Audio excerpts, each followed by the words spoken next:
Hello दोस्तों, मैं अंकित सिंह स्वागत करता हूँ हमारे YouTube channel the Acharya classes में। दोस्तों, मैं आपका बायोलॉजी टीचर। पिछली क्लास में मैंने पढ़ाया था कि पुष्प की संरचना क्या होती है, परागजयांग क्या होता है और पुमंग क्या होता है। ठीक है, तो मैंने अब पुष्प के सभी पार्ट के बारे में, सभी अंगों के बारे में आपको बता दिया था, सबको एक्सप्लेन कर दिया था। बेटा, अगर इससे क्वेश्चन बनता है तो पुष्प की संरचना पूछ सकता है या फिर पुष्प के किसी पार्ट के डिफिनेशन पूछ सकता है 1 से 2 नंबर में। अगर पुष्प की संरचना पूछता है बेटा तो 3 से 5 नंबर का क्वेश्चन हो सकता है। ठीक है, तो चलिए बेटा, हम आज पढ़ते हैं कि पुमंग के भाग क्या क्या होते हैं, यानी कि पुमंग जो हम पुंकेसर होता है उसके बारे में जानते हैं। ठीक है, पुमंग पुमंग क्या होता है, ठीक है, समझिए। पुमंग बेटा पुंकेसर होता है, इसको पुंकेसर के नाम से भी जाना जाता है, यानी कि नर भाग के नाम से भी जाना जाता है। ठीक है, पुंकेसर के नाम से भी जाना जाता है, याद रखिएगा। ठीक, नर और पुंकेसर। पुमंग 2 भाग से मिलकर बनता है बेटा, परागकोश और पुतंतु। परागकोश और पुतंतु से मिलकर बना होता है, यानी 2 पार्ट इसके होते हैं। पहला पार्ट जो होता है परागकोश, परागकोश इसका सबसे महत्वपूर्ण भाग होता है। क्या होता है बेटा? सबसे महत्वपूर्ण भाग होता है। क्यों सबसे महत्वपूर्ण होता है? क्योंकि बेटा परागकोश में ये परागकोश का फिगर ऐसे बनता है। ठीक है, कुछ ऐसे होता है परागकोश का फिगर। ये जो परागकोश होता है बेटा, परागकोश 2 भागों में बटा होता है। कितने भागों में बटा होता है? 2 भागों में। अब ये जो बटे हुए भाग दोनों होते हैं इन्हें कहेंगे पाली। क्या कहेंगे बेटा? पाली। तो इसकी डिफिनेशन क्या बनेगी? परागकोश 2 पालियों में बटा होता है। कितने पालियों में बटा होता है बेटा? 2 पालियों में बटा होता है। कितने पालियों में बटा रहेगा? 2 पालियों में। अब प्रत्येक पाली में, यानी कि दोनों पालियों में 2-2 पराग कोष्ठक पाए जाएंगे। क्या पाए जाएंगे? पराग कोष्ठक। क्या पाए जाएंगे बेटा? पराग कोष्ठक पाए जाते हैं। ठीक है, उसके बाद आप देखिए, ये हो गए 2 पराग कोष्ठक, इधर हो गए 1 2 1 2, यानी कि टोटल 4 पराग कोष्ठक पाए जाएंगे कुल। ठीक है, कुल कितने पराग कोष्ठक पाए जाएंगे? 4 पराग कोष्ठक पाए जाएंगे। ठीक है, जबकि पालियां कितनी होंगी? 2 होंगी। ठीक है, ये जो पराग कोष होता है, इसके जो पराग कोष्ठक होते हैं, इसे परागधानी के नाम से भी जाना जाता है। किसके नाम से जाना जाता है बच्चों? परागधानी के नाम से भी जाना जाता है। और इसका एक और नाम होता है लघु बीजाणुधानी। लघु बीजाणुधानी। ठीक है बच्चों, इसका एक और नाम होता है लघु बीजाणुधानी। ठीक है, लघु बीजाणुधानी के नाम से भी इसको जाना जाता है। अब लघु बीजाणुधानी या फिर परागधानी जो होती है, इसमें पराग कणों का निर्माण होता है जो एक्चुअल में यानी असल में नरयुग्मक होते हैं। ठीक है, इसीलिए परागकोश जो होता है वो सबसे महत्वपूर्ण अंग होता है पुमंग का। ठीक है, पुतंतु को आपको पता ही है, जो तारनुमा आकृति होती है, और ये जो तारनुमा आकृति होती है जो पुष्पासन से जुड़ी होती है, और इसके शीर्ष पर परागकोश उपस्थित होता है। परागकोश के बारे में अच्छे से जानने के लिए बेटा चलिए इसको काटते हैं। 20 भाग से इसको ऐसे कट कर देंगे तो इसका फिगर ऐसे बनेगा। ठीक है, ऐसा कुछ चित्र हमारे सामने निकल कर सामने आएगा। ठीक है, हमारे सामने निकल के आएगा। ये होंगे परागकण, मान लीजिए इसमें भरा हुआ होता है। ठीक है, तो ये 1 2 3 4 ये सब क्या है? पराग कोष्ठक। क्या है? पराग कोष्ठक होते हैं। ठीक है, परागधानी भी कह सकते हैं। ठीक है बच्चों, क्या होती है? ये सब परागधानी। और जो ये 20 से इसको अलग कर रहा है, ये वाला भाग, ये वाला भाग ये कहलाएगा, ये जो अलग कर रहा है तो ये 2 भाग में बट रहा है, ये पाली कहलाएगा। अभी हमने बताया आपसे। ठीक है, ये वाला भाग जो होता है, यहां पास संयोजी ऊतक पाया जाता है बच्चों। क्या पाया जाता है? संयोजी ऊतक पाया जाता है। और इस संयोजी ऊतक के मध्य में संवहन पूल पाया जाता है। क्या पाया जाता है बच्चों? संवहन पूल पाया जाता है। ठीक है, अब इसको थोड़ा सा डिटेल से समझने के लिए हमको इसको मिटाना पड़ेगा। ठीक है, मिटाते हैं, तब हम इसको अनुप्रस्थ काट को आपको ऊपर की तरफ से दिखाते हैं। ठीक है, यानी कि ये वाला जो फिगर है ये ऊपर कैसे दिखता है। ठीक है, चलिए समझते हैं, इसको मिटा लेते हैं। आइए देखते हैं कि इसका फिगर ऊपर से कैसे दिखता है। इसका फिगर जो होगा बच्चों वो कुछ ऐसे बनेगा। आप किसी भी बुक में देखेंगे तो ये लगभग ऐसे ही रहता है। ठीक है, ऐसा कुछ बनेगा। देखिए बेटा, इसके चारों किनारे पर इस प्रकार से परागधानियां उपस्थित होती हैं। मध्य में यहाँ पे ये जो डंठल वाला भाग होता है, यानी जो पुतंतु वाला भाग होता है, यहाँ पे संवहन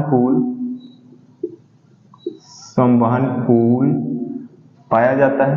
इसकी दो परत होती है बेटा, इसकी बाहरी परत को एपिडर्मिस परत कहते हैं, ठीक है, क्या कहेंगे, एपिडर्मिस कहेंगे, ठीक। अब इसमें कोशिकाओं की 2-3 परत होती है,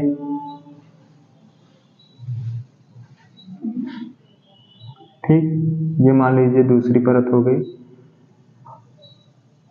ये वाली जो परत होती है बच्चों, ये जो अब बना रहे हैं हम, ये एक विशिष्ट प्रकार की कोशिकाओं से बनी होती है, जिसका काम होता है लघु बीजाणु जनन मात्र कोशिकाओं तथा लघु बीजाणु जनन कोशिकाओं को पोषण प्रदान करने वाली कोशिकाएं होती है। ये जो मध्य में, ठीक है, ये जो मध्य में है इनको क्या कहेंगे, लघु बीजाणु जनन को क्या, ये जो मध्य में है पाई जाएंगी बच्चों, ये वाली, ठीक है, जो डार्क कर दिए हैं, ये वाली जो मध्य में कोशिकाएं उपस्थित हैं, इसको कहेंगे टैपिटम, ठीक है। टैपिटम को डिफाइन कैसे करेंगे, टैपिटम को डिफाइन कैसे करेंगे समझते हैं। टैपिटम जो होता है बच्चों, टैपिटम एक विशिष्ट प्रकार की कोशिकाओं का समूह होता है, जिसका काम होता है लघु बीजाणु जनन कोशिका तथा लघु बीजाणु मात्र कोशिका तथा लघु बीजाणु को, यानी कि तीनों को पोषण प्रदान करने का कार्य करने वाली कोशिकाओं को क्या कहेंगे, टैपिटम कहेंगे, ठीक है बच्चों, याद रहेगा। उसके बाद यही चीज बेटा सभी में पाया जाएगा, आप इसको बना लीजिएगा अच्छे से, ठीक है, यही चीज सभी में पाया जाएगा, ओके, ठीक है, आप लोग इसको बना लीजिएगा, अच्छे से भर लीजिएगा। और यहाँ पे बेटा आप ये देखेंगे कि आपको यहाँ पे रफली ऐसे बना कुछ मिलेगा, इसको कहते हैं संयोजी ऊतक। क्या कहते हैं, संयोजी ऊतक, ठीक है, ये कहलाएगा संयोजी ऊतक। क्या कहलाता है बच्चों, संयोजी ऊतक कहलाता है, ठीक है, संयोजी ऊतक कहलाता है। संयोजी ऊतकों के मध्य से ये जो वस्कुलर बंडल है, ये जो संवहन पूल है, संवहन पूल का कार्य क्या होता है, संवहन पूल जो होता है बच्चों, वो डंठल से यानी कि पुतंतु से पोषण को लाता है और परागधानियों तक पहुंचाने का कार्य करता है। ये चारों तरफ पोषण पहुंचाने का कार्य करेगा कौन, संवहन पूल, ठीक है। और ये जो संयोजी ऊतक होता है बच्चों, संयोजी ऊतक सभी लघु बीजाणु धानियां जो होती हैं, जो परागधानियां होती हैं, इनको जोड़े रखता है, ठीक है, इनको एक दूसरे से जोड़े रखता है। संयोजी ऊतक को योजी ऊतक भी कहते हैं, ठीक है, इसको योजी ऊतक भी कहते हैं, और इसको कनेक्टिव टिश्यू भी कहते हैं इंग्लिश में, ठीक है, कनेक्टिव टिश्यू कहते हैं, ठीक है बच्चों। तो ये चीज आपको समझ में आया। इसकी जो बाहरी परत होती है एपिडर्मिस होती है, ठीक है, और इसके अंदर की तरफ ये संयोजी ऊतक पाया जाता है, और इसको कहेंगे परागधानी। क्या कहेंगे बच्चों, परागधानी। क्या कहेंगे, परागधानी या लघु बीजाणु धानी, ये पूरे भाग को, ठीक है। इसमें 2-3 प्रकार की कोशिकाएं पाई जाएंगी। कितने प्रकार की कोशिकाएं पाई जाएंगी बच्चों, 2-3 प्रकार की कोशिकाएं पाई जाएंगी। ये होगी लघु बीजाणु जनन कोशिका, बीजाणु जनन कोशिका, ठीक है, लघु बीजाणु जनन कोशिका होगी, ठीक है। और ये टैपिटम होगी मध्य वाली, अंदर वाली लघु बीजाणु मात्र कोशिका होगी, ठीक है बच्चों, लघु बीजाणु मात्र कोशिका होगी, ठीक है, याद रहेगा।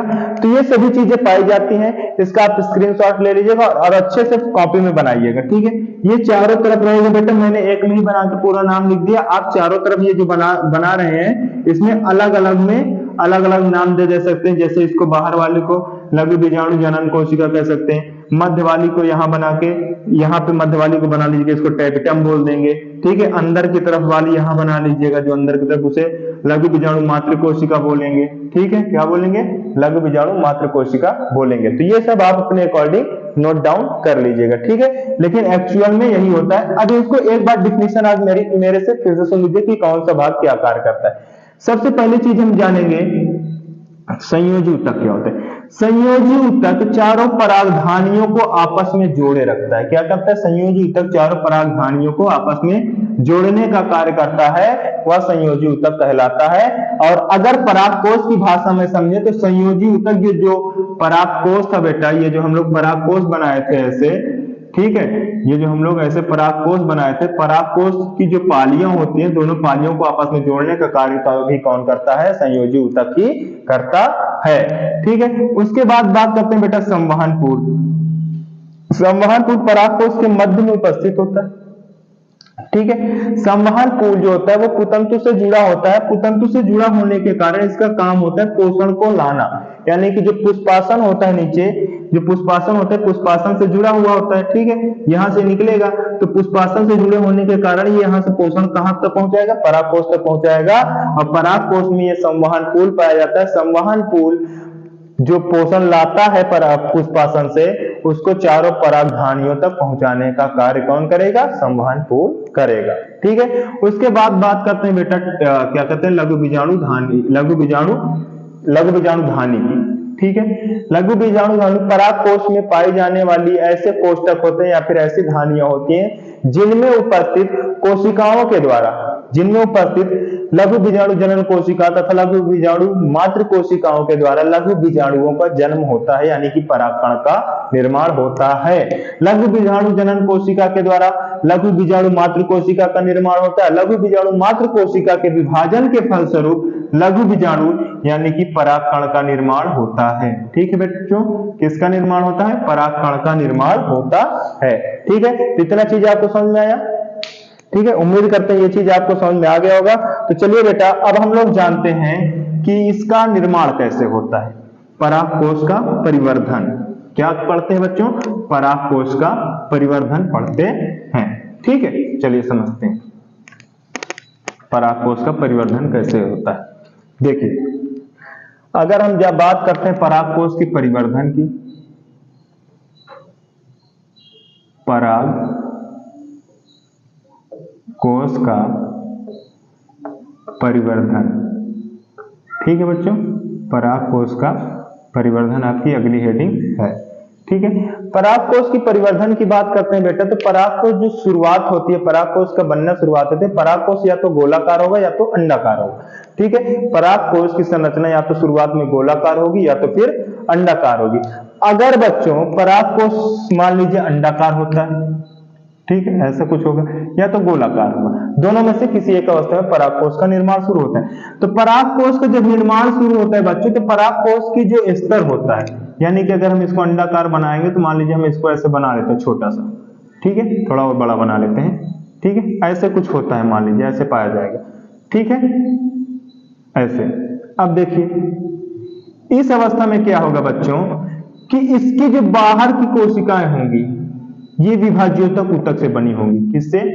विभाज्योतक ऊतक से बनी होंगी, यानी कि ऐसे ऊतक जो लगातार विभाजन कर सकते हैं, ठीक है, जिसमें विभाजन की क्रिया होती हो, ठीक है।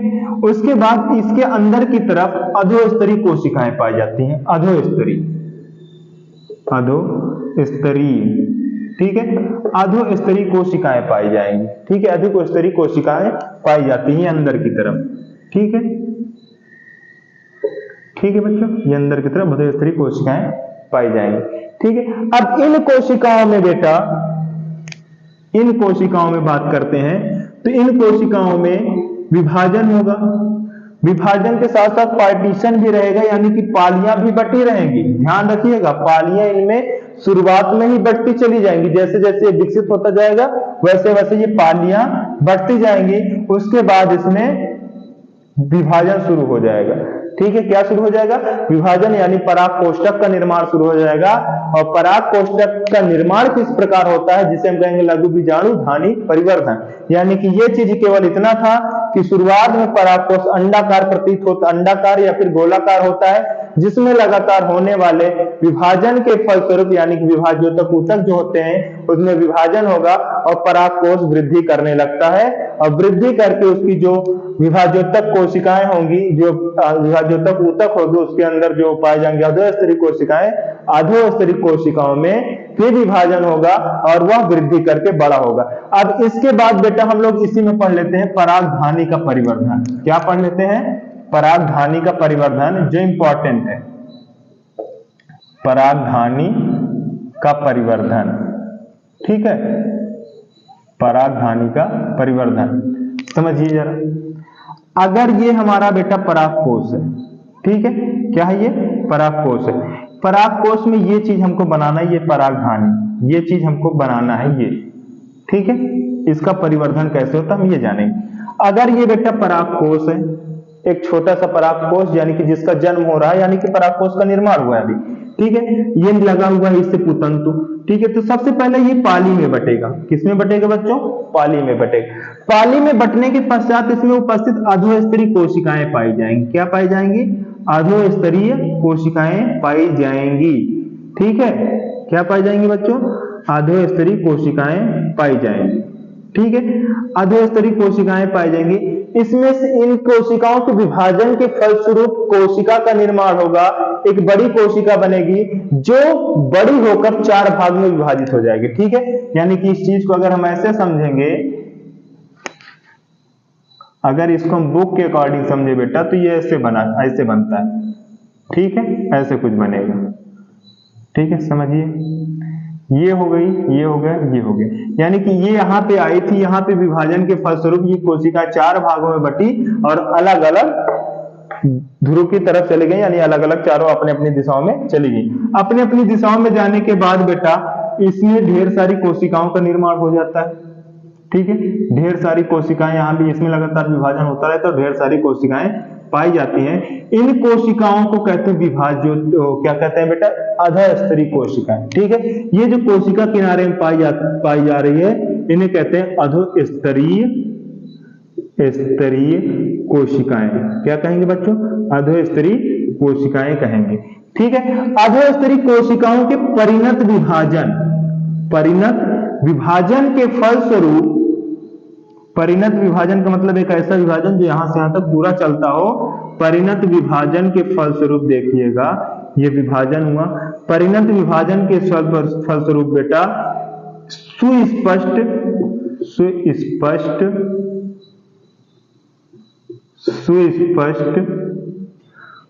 या फिर सुकेंद्रीय कोशिकाओं का निर्माण होता है। इन कोशिकाओं को कहते हैं प्रप्रसु कोशिका। क्या कहते हैं? प्रप्रसु कोशिका कहते हैं, ठीक है। अब ध्यान दीजिएगा जरा, यहां से ये 2 पालियों के बाद ये कोष्ठक भी बनना शुरू हो जाएगा और ये कोशिकाएं यहाँ पे पाई जाने लगेंगी, ठीक है। अगर हम बात करेंगे कि अधोस्तरीय कोशिकाओं के विभाजन के फलस्वरूप परागधानी जो होती हैं, परागधानियों में ये कोशिकाओं और ये झिल्ली का निर्माण होगा, यानी कि परत का निर्माण होने लगता है। और इसमें जो स्पष्ट कोशिकाएं होती है उन्हें हम कहते हैं प्रप्रसु कोशिका कहते हैं, ठीक है। तो इस प्रकार से हमने ये देखा बेटा कि इस प्रकार ये लगातार विभाजन के फलस्वरूप परागधानियों का निर्माण हो जाता है, ठीक है। ये समझिए, ठीक है, परागधानियों का निर्माण हो जाता है। तो ये लगातार ये जो कोशिकाएं ये पाई जाएंगी, ये कोशिकाएं हैं, ठीक है। आपको पूरी बात एक चीज समझ में आई होगी बेटा कि बिना कोशिका के विभाजन के से यहाँ पे कुछ नहीं हो रहा है, तो आपको केवल यही लिखना होगा। अगर आपको कुछ भी नहीं आ रहा है तो आप बस ये समझ लीजिए कि इसमें लगातार कोशिका विभाजन ही होता है, ठीक है।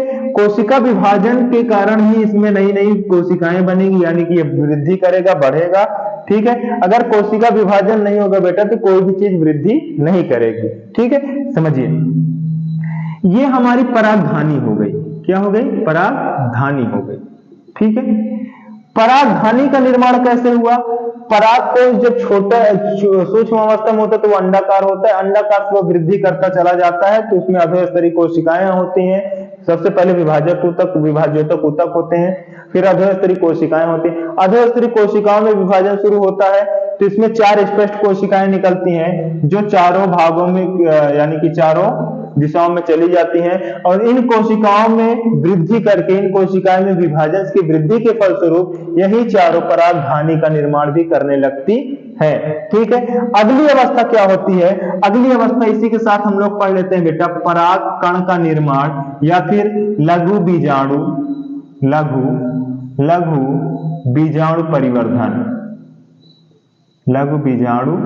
परिवर्धन। इसी के साथ लगातार आप पढ़ते जाइए, आपको सभी चीजें समझ में आ जाएगी, ठीक है। क्या होगा? लघु बीजाणु परिवर्धन।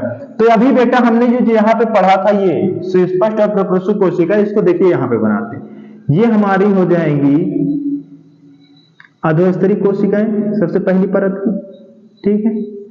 ये देखिए, ये अधोस्तरीय कोशिकाएं हो जाएंगी। अधोस्तरीय कोशिकाओं के परिणत विभाजन के फलस्वरूप कौन सी कोशिकाएं पाई जाएंगी बेटा?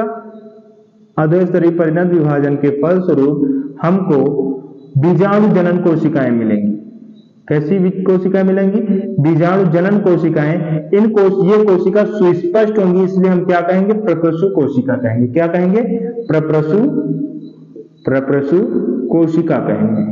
ठीक है, किसके विभाजन फलस्वरूप प्राप्त हो रही हैं? अधोस्तरीय कोशिकाओं के विभाजन के फलस्वरूप प्राप्त हो रही हैं। और ये ध्यान रहे, यही कोशिकाएं होंगी बीजाणु जनन कोशिका। बीजाणु जनन कोशिका, ठीक है, ध्यान रहे इसको। ये भी कह सकते हैं कि प्राथमिक बीजाणु जनन कोशिका भी कहलाती है। ठीक है, उसके फलस्वरूप होगा क्या बच्चों? ये जो प्राथमिक बीजाणु जनन कोशिका होगी, इसमें विभाजन होगा। क्या होगा? इसमें विभाजन होगा। विभाजन के फलस्वरूप तब बीजाणु या फिर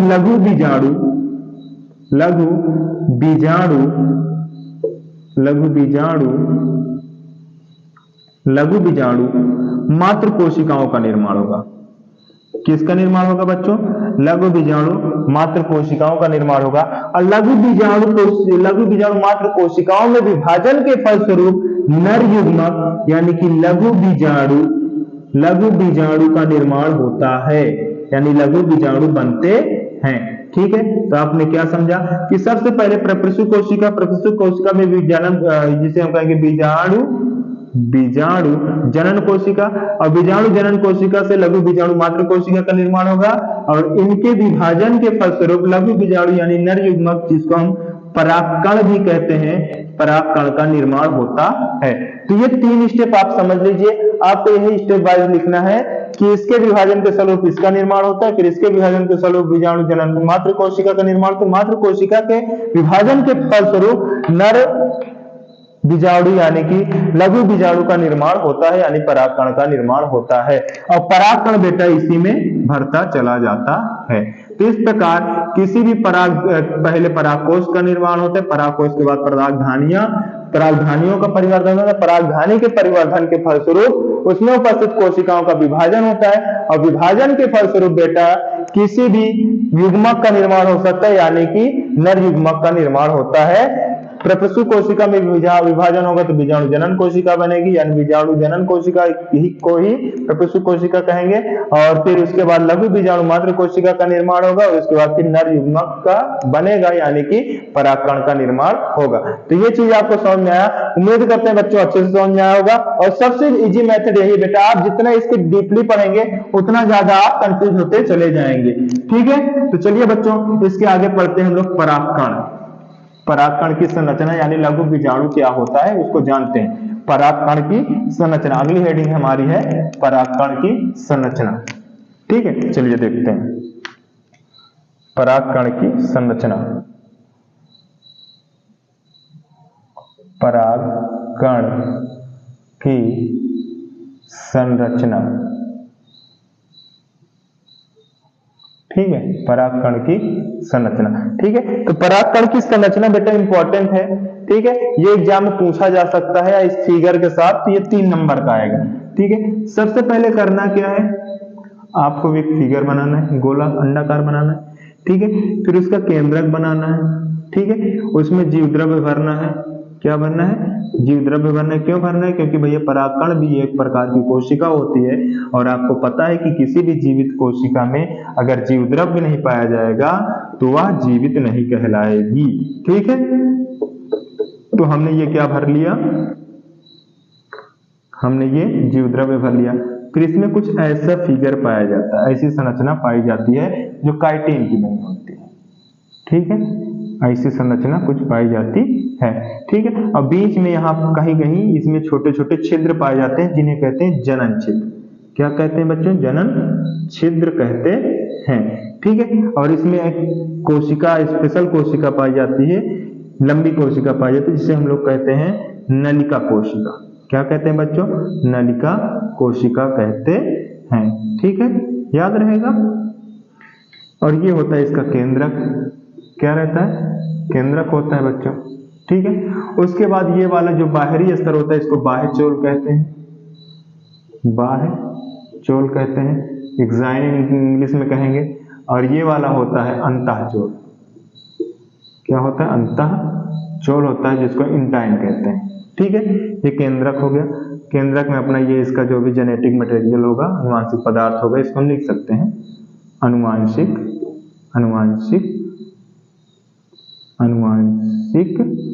पदार्थ, डीएनए वगैरह जो कुछ भी हो आप लिख सकते हैं। ठीक है, ये होता है। तो ये होता है बच्चों परागकण की संरचना। क्या होती है? परागकण की संरचना होती है। तो परागकण की संरचना को डिफाइन करने के लिए सबसे पहले हम बाह्यचोल की बात करते हैं कि बाह्यचोल क्या होता है। बाह्यचोल किसी भी परागकण का सबसे बाहरी स्तर होता है, सबसे बाहरी आवरण ही बाह्यचोल कहलाता है। और यह कठोर तथा खुरदुरा होता है। बेटा क्या होता है? ये कठोर तथा खुरदुरा होता है। ठीक है, कठोर तथा खुरदुरा होता है। ठीक है, खुरदुरा होता है, लिख लीजिएगा इसको, खुरदुरा होता है। ठीक है, उसके बाद अंतःचोल की बात करते हैं। किसके कारण बेटा? क्योंकि ये काइटिन की बनी होती है। काइटिन एक प्रोटीन होता है जो कि कठोर होता है। ठीक है, उसके बाद बात करते हैं अंतःचोल। तो बाह्यचोल के अंदर की तरफ एक स्तर पाया जाता है, एक मुलायम यानी कि कोमल स्तर पाया जाता है, जिसे हम लोग कहते हैं अंतःचोल। यह बाह्यचोल की अपेक्षा कोमल तथा पतला होता है, यानी कि ये बाह्यचोल वाला कठोर होता है और खुरदुरा होता है, जबकि अंतःचोल वाला पतला होता है और कोमल होता है, यानी मुलायम होता है। ठीक है, उसके बाद इसमें बात करते हैं तो ये जीव द्रव्य पाया जाएगा। क्या पाया जाएगा बच्चों? जीव द्रव्य पाया जाता है। ठीक है, तो उसके बाद बात करते हैं अंतःचोल के अंदर। तो अंतःचोल के अंदर जीव द्रव्य उपस्थित होता है। ठीक है, जीव द्रव्य किसी भी कोशिका में, आपको पता है किसी भी कोशिका के जीवित रहने के लिए जीव द्रव्य की आवश्यकता पड़ती है, यानी कि जीव द्रव्य होता है। ठीक है, अर्ध तरल पदार्थ होता है। जो क्या होता है? ये अर्ध तरल पदार्थ होता है। ठीक है बच्चों, ये अर्ध तरल पदार्थ होता है। ठीक है, उसके बाद बात करते हैं हम लोग बेटा, ये केंद्रक पाया जाएगा।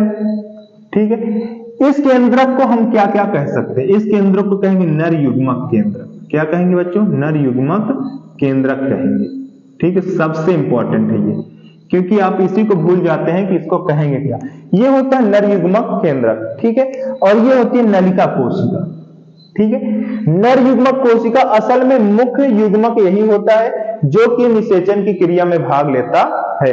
ठीक है, और ये जो होता है हमारी नलिका कोशिका परागकण में पाई जाने वाली एक नलिका रूपी संरचना होती है, फिर नलिका रूपी कोशिका होती है जो कि जनन छिद्र के द्वारा निकलकर पराग नली का निर्माण करती है। किसका निर्माण करती है बच्चों? पराग नली का निर्माण करती है। और जनन छिद्र क्या होता है? बाह्यचोल तथा अंतःचोलों में एक सूक्ष्म छिद्र पाया जाता है जहां से पराग नली का निर्माण होता है, या फिर पराग नली बनती है, या फिर पराग नली बाहर निकलती है। तो वह चीज क्या कहलाएगा बच्चों? जनन छिद्र कहलाएगा। क्या कहलाएगा? जनन छिद्र कहलाएगा। कौन सा छिद्र कहलाएगा? जनन छिद्र, जिसे हम इंग्लिश में कहते हैं जर्म पोर। ठीक है, जर्म कहेंगे। ठीक है, जर्म पोर कहेंगे। ठीक है, समझिए, नलिका कोशिका जनन छिद्र के द्वारा बाहर निकलती है और पराग नली का निर्माण करती है। ठीक है, तो ये चीज आपको समझ में आया, परागकण आपको समझ में आया। अब परागकण के जो निर्माण की क्रिया होती है बच्चों, परागकण के निर्माण की क्रिया समझते हैं, यानी कि परागकण का जब निर्माण होता है तो वह किन किन अवस्थाओं में हो सकता है। ठीक है, जो अभी इससे पहले छूट गया था, अभी हमको याद आया तो इसको मैं बता दे रहा हूं कि यह किन किन अवस्थाओं में होता है। ठीक है, परागकण निर्माण की अवस्थाएं, किन किन अवस्थाओं में इसका निर्माण होता है। ठीक है, सबसे पहले परागकण निर्माण की अवस्था यानी परिवर्धन की अवस्थाएं भी कह सकते हैं। निर्माण की अवस्थाएं। ठीक है, अवस्थाएं। ठीक है, तो पहली अवस्था क्या होती है बेटा? पहली अवस्था ये चतुष्फलकी होता है। चतुष्फलकी का मतलब आपको फलक पता है ना, 3D और 4D। तो ये 2D होता है, यानी कि हम इसको ऊपर नीचे से देख सकते हैं बस सामने सामने। ठीक है, ये बाहर की तरफ निकला, ये हमको 3D समझ में आ रहा है। लेकिन अगर ये चारों तरफ दिख रहा है, कैसा है, चारों तरफ दिख रहा है, यानी कि ऊपर है, नीचे है, सामने है और पीछे भी है। अगर ये चारों तरफ दिख रहा है बच्चों, तो ये 4 डायमेंशनल होगा, इसे हम चतुष्फलकी कहेंगे। क्या कहेंगे, चतुष्फलकी कहेंगे। ठीक है, चतुष्फलकी कहेंगे। ठीक है, दूसरी होती है बेटा क्रसित। क्या कहेंगे, क्रसित होता है। ठीक है, क्रसित होता है। क्रसित का मतलब ये कि अगर मान लीजिए यहाँ पे ये परागधानी है, परागधानी में अगर परागकण का निर्माण हो रहा है तो ये चारों ऐसे बनेंगे, ऐसे। ठीक है, चारों ऐसे बनते चले जाएंगे। ठीक है, उसके बाद बात करते हैं हम लोग क्रसित के बाद क्रमिक। ठीक है, क्रमिक की बात करेंगे। ठीक है, तो क्रमिक जो होगा बेटा, क्रमिक सेम, इसका सेम टू सेम होगा, बस उसमें क्या होगा कि अगर ये निर्माण हो रहा है तो इसको हम आसानी से गिना सकते हैं 1 2 3 4, 1 2 3 4। लेकिन ये जो क्रसित होता है, क्रसित में 90 डिग्री बनता है। क्या बनती है, 90 डिग्री बनेगी। ये सभी परागकणों के मध्य 90 डिग्री का कोण बनेगा।